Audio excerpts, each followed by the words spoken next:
नमस्कार साथियों, आपके अपने YouTube चैनल कॉन्स्टिट्यूशन वाला पर आप सभी लोगों का एक बार पुनः तहे दिल से हार्दिक अभिनंदन है। साथियों, मैं योगेश महरिया भारतीय संविधान के इस प्रश्नों की श्रृंखला में आज द्वितीय श्रेणी में भर्ती परीक्षा आरपीएससी में पूछा गया एक महत्वपूर्ण प्रश्न लेकर आप सभी के सामने हाजिर हूं। तो चलिए सीधा रुख करते हैं आज के प्रश्न का। देखिए साथियों, आपके सामने आज जो प्रश्न पूछा गया वो प्रश्न है, देखिए आपकी स्क्रीन पे है। भारतीय संविधान के अनुच्छेद 17 के अंतर्गत, सबसे पहले देखिए पढ़ते हुए हमें चीजों को अंडरलाइन करते हुए चलना है। अनुच्छेद 17 के अंतर्गत विधि के अनुसार दंडनीय शब्दावली को प्रभावी बनाने के लिए भारत की संसद को विधि बनाने की शक्ति भारत के संविधान के किस अनुच्छेद में दी गई है। ठीक है, तो कुल मिला के संसद को किसकी विधि बनाने की शक्ति भारत के संविधान के किस अनुच्छेद में दी गई है। तो साथियों, सबसे पहली चीज तो हमें यहां अनुच्छेद 17 बताया गया है, तो अनुच्छेद 17 को हमें पढ़ना होगा। पहली बात तो अनुच्छेद 17 क्या कहता है, फिर अपन आगे बात करेंगे, क्योंकि जब हमें उसका बेसिक ही नहीं पता होगा तो हमें कैसे पता होगा कि क्या आगे कह रहा है। देखिए अनुच्छेद 17 आपके सामने अस्पृश्यता का अंत का प्रावधान करता है। अर्थात यहां कहा गया है कि अस्पृश्यता यानी कि छुआछूत बिल्कुल निषेध है, और इसी अनुच्छेद में कहा गया है अगर ऐसा कोई व्यक्ति करता है तो उसे विधि के अनुसार दंड दिया जाएगा। विधि के अनुसार वह कैसा होगा, दंडनीय होगा। अब विधि के अनुसार दंडनीय होगा, अब कुल मिलाकर इस विधि का निर्माण कौन करेगा, इस बात का प्रावधान भारतीय संविधान के अनुच्छेद 35 में किया गया है। अब चलिए, अब हमें आगे पूरा प्रश्न का उत्तर जानने के लिए अनुच्छेद 35 का रुख करना पड़ेगा। अब अनुच्छेद 35 क्या कहता है कि इस भाग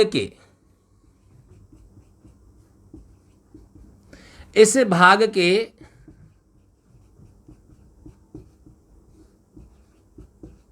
प्रावधानों को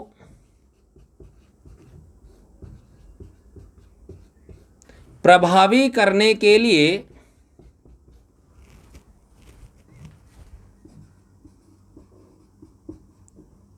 विधान या विधान बनाने की शक्ति, यहीं तक अनुच्छेद में कहा गया है, लेकिन अपने हिसाब से हम इसको थोड़ा सा आगे ले रहे हैं। विधान बनाने की शक्ति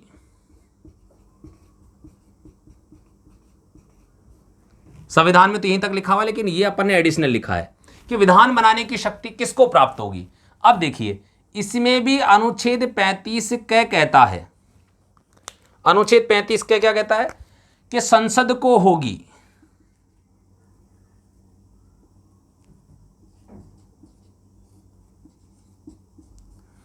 संसद को शक्ति होगी, या अपन कह सकते हैं संसद की शक्ति होगी।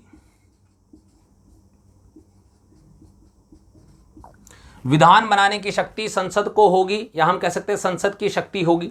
ठीक है साहब, किसको प्राप्त है, संसद को प्राप्त है, या संसद की यह शक्ति है। ठीक है, यहीं पे क्या यह शक्ति राज्य के विधान मंडलों को भी है?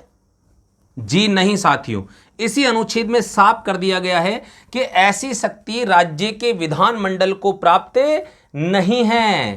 तो यहां पे हमें लिखना है राज्य के विधान मंडल को यह शक्ति प्राप्त क्या है, नहीं है। राज्य के विधान मंडल को ऐसी कोई शक्ति प्राप्त नहीं है, इस बात का ध्यान रखना। ठीक है साहब, आगे क्या कहता है अनुच्छेद 35 क का पहला। देखिए अब इसमें आपके सामने बहुत सारे पूछे हैं, तो क्लियर करना जरूरी है, और जब क्लियर करेंगे तभी उत्तर सही आएगा। 35 क का पहला क्या कहता है, यह कहता है कि संसद को अनुच्छेद 16(3), 32(3), 33 और 34 इसमें से किसी प्रावधान को प्रभावी करने के लिए शक्ति बनाने, मतलब विधान बनाने का अधिकार होगा, विधान बनाने की शक्ति होगी। देखिए अनुच्छेद 16(3), अनुच्छेद 32(3), अनुच्छेद 33 और 34 के प्रावधानों को प्रभावी बनाने के लिए कानून बनाने की शक्ति संसद को होगी। अनुच्छेद 16 क्या है, अनुच्छेद 16 कहता है लोक नियोजन के अवसरों में समानता, मतलब सरकारी नौकरियों में सभी को समान प्रतिनिधित्व का प्रावधान किया गया है। लेकिन 16(3) इसका अपवाद है और ये क्या कहता है कि राज्य निवास के आधार पर अनिवार्यता घोषित कर सकता है। मतलब सरकारी सेवाओं में नियुक्ति देते समय राज्य निवास की अनिवार्यता घोषित कर सकता है। इस बात का अर्थ है कि जब भी आपको सरकारी सेवाओं में नियुक्ति दी जाएगी, आपको हो सकता है कि उस राज्य विशेष का निवासी होना अनिवार्य कर दिया जाए। ठीक है, आगे देखिए अनुच्छेद 32(3) क्या कहता है। पहली बात तो अनुच्छेद 32 संवैधानिक उपचारों का अधिकार, यानी कि इस भाग के प्रावधानों को प्रभावी बनाने के लिए न्यायालय में जाने पर न्यायालय द्वारा रिट जारी करने की शक्ति प्रदान करता है। लेकिन अनुच्छेद 32(3) कहता है कि उच्चतम न्यायालय के अतिरिक्त, या हम बात करें उच्च न्यायालय के अतिरिक्त, यह शक्ति संसद द्वारा किसी अन्य न्यायालय को भी प्रदान की जा सकती है।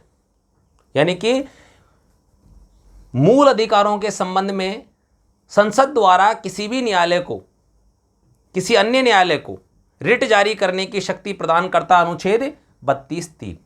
आपसे यहां से प्रश्न बन सकता है आगामी एग्जाम में। मैंने पहले ही कहा है कि पहला वर्तमान में जो प्रश्नावली चल रही है उस प्रश्नावली की व्याख्या में से आपको प्रश्न देखने को मिल सकते हैं, अधिकांश प्रश्न। देखिएगा आगे अनुच्छेद 33 कहता है, देखिए हमारे यहाँ जितने भी सशस्त्र बलों, सेनाओं में हम बात करें, सार्वजनिक सेवाओं में जो भी व्यक्ति कार्य करते हैं उनके मौलिक अधिकार सीमित होते हैं, तो उसको प्रभावी बनाने के संबंध में विधि बना सकती है। अनुच्छेद 34 मार्शल लॉ के संबंध में है, सैन्य शासन के संबंध में, तो उसके संदर्भ में भी संसद क्या कर सकती है, कानून बना सकती है साथी।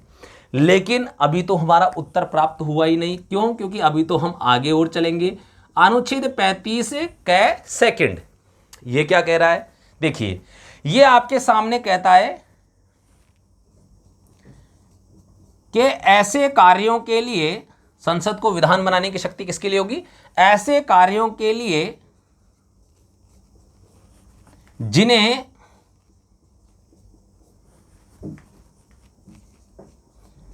इस भाग में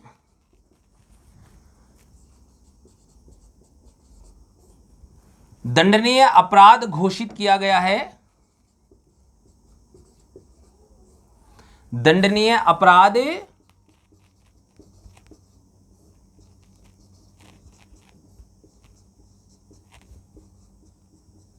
घोषित किया गया है। अब इसका मतलब इसके आधार पे कौन कौन से अनुच्छेदों के लिए कानून बनाया जा सकता है, यहां अनुच्छेद नहीं लिखा हुआ, यहां पर केवल ये लिखा दंडनीय अपराध। और देखिए आपके सामने विधि द्वारा दंडनीय होगा, ठीक है, इसे अपराध घोषित किया गया है। यानी कि अनुच्छेद 17 और 23 दो ऐसे अनुच्छेद हैं जो अपने आप में स्वयं के उल्लंघन को ही अपराध घोषित करते हैं, और इनका उल्लंघन ही अपराध होगा जो विधि के अनुसार दंडनीय होगा। और 23 का भी साथियों, अनुच्छेद 17 तो चलिए एक है, अनुच्छेद 23 का भी पहला प्रोविजन इस बात का प्रावधान करता है। पहला क्या कहता है, मानव दुर्व्यापार एवं बलात्श्रम और इस प्रकार बेगार प्रथा जैसी प्रथाओं का इसके अंतर्गत आपके सामने क्या किया गया है, प्रतिषेध किया गया है। ठीक है, यही आपके सामने अनुच्छेद 17 और 23 है। अब इस प्रश्न के आधार देखिए आपको कितना जटिल प्रश्न है, ये एग्जाम में कहां से पूछा गया। इसका उत्तर क्या होगा, 35 के सेकंड। क्योंकि देखिए आपके सामने अनुच्छेद 17 के अंतर्गत विधि के अनुसार दंडनीय शब्दावली को प्रभावी बनाने के लिए भारत की संसद को विधि बनाने की शक्ति भारत के संविधान के किस अनुच्छेद में दी गई है, तो अनुच्छेद 35 के सेकंड में दी गई है।